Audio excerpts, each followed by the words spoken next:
একজন সুদর্শন কিংবা যোগ্য পুরুষ জীবনে পাওয়ার চেয়ে একজন যত্নবান পুরুষ নিজের জীবনে পাওয়া অনেক বেশি ভাগ্যের ব্যাপার বলে আমি মনে করি। পুরুষের সৌন্দর্য, ঝাঁকড়া চুল, নীল চোখ, সিক্স প্যাক কিংবা তার যোগ্যতা, উঁচু বংশ, তাদের বিশাল অর্থনৈতিক অবস্থান বা তার নামকরা কোনো চাকরির মধ্যে কিন্তু সীমাবদ্ধ নয়। যে পুরুষ তোমার জন্মদিন মনে রাখে, যে চেনে তোমার পছন্দের রং, যে জানে তোমার পছন্দের খাবার, যে পড়তে জানে তোমার মন খারাপদের, তোমার জন্য তার চেয়ে অধিক সুদর্শন দ্বিতীয় কেই বা হতে পারে।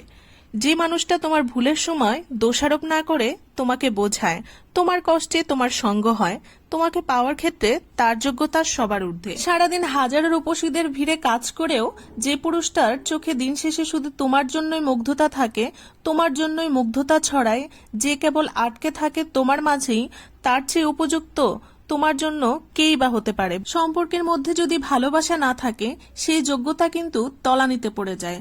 উঁচু বা বড় অবস্থানও ফিকে হয়ে যায় একজন মানুষের কাছে খুব সহজে।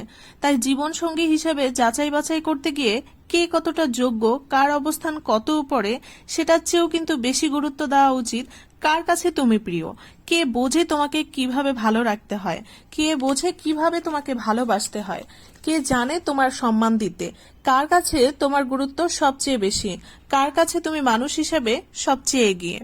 আজ থেকে 5 বছর আগে যেই মানুষটার হাতটা আমি ধরেছিলাম, তখন কিন্তু আমি মানুষটার পারিবারিক অবস্থান, সামাজিক অবস্থান, তার কোনো কিছু না জেনেই তার হাতটা ধরেছিলাম, শুধুমাত্র মানুষটা আমার প্রতি কতটুকু কেয়ারিং, কতটুকু ভালোবাসা আছে এগুলো দেখেই। যে মানুষটা বলতে জানে যে আমার পছন্দের খাবার কি কি, আমার পছন্দের রং কোনগুলো, আমার পছন্দের জায়গা, আমার পছন্দের মানুষ, আমার পছন্দের আমি কোন কিছুতে স্বস্তি ফিল করি, কোন কিছুতে আমি বোরিং ফিল করি, কে আমার প্রিয়, কে আমার অপ্রিয়, কি আমার কষ্ট, কি আমার সুখ, যে মানুষটা আমার সব কিছুই জানে, সব কিছুই বোঝে, সেই মানুষটা আমার জন্য আমার জীবনে আল্লাহর তরফ থেকে একদম বেস্ট একটা গিফট আমি মনে করি। আমি যখন তাকে ভালোবেসেছিলাম তখন কিন্তু আমি জানতাম না যে সে আসলে ভবিষ্যতে কি হবে, তার চাকরি কি হবে। আমি তার চাকরি, প্রফেশন কোনো কিছুই না দেখে চোখ বন্ধ করে এই ছেলেটাকে আমি বিয়ে করেছিলাম।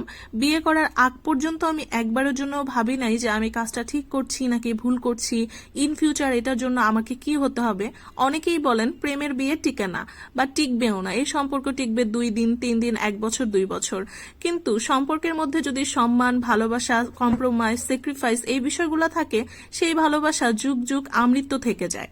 জীবনসঙ্গী হিসেবে বাছাই করার জন্য একজন মানুষকে আপনি কখনোই তার প্রফেশন দিয়ে তাকে জাজমেন্ট করতে পারবেন না। আপনি অবশ্যই তাকে জাজমেন্ট করবেন তার মনের দিক থেকে, তার ভালোবাসা, কেয়ারিং দিক থেকে। হ্যাঁ, তারপরও সামাজিক অবস্থান থেকে তার প্রফেশনটা অনেক বেশি ভ্যারি করে, কিন্তু আপনি কোন সামাজিক অবস্থানে থাকতে চান, যেই সামাজিক অবস্থানে আপনার প্রিয় মানুষটা আপনাকে কেয়ারিং করবে, ভালোবাসবে, সম্মান করবে, সবকিছু থাকবে সেই অবস্থানে, নাকি যেই সামাজিক অবস্থানে আপনার প্রিয় মানুষ সামাজিকভাবে ভালো আছে কিন্তু পারিবারিকভাবে আপনি সম্পূর্ণই অসুখী, কোনো রেসপেক্ট নাই, কোনো ভালোবাসা নাই, সবকিছু লোক দেখানো, সেই সম্পর্ক, সেই সব টক্সিক সম্পর্ক থেকে আসলে বের হয়ে আসা উচিত বলে আমি মনে করি।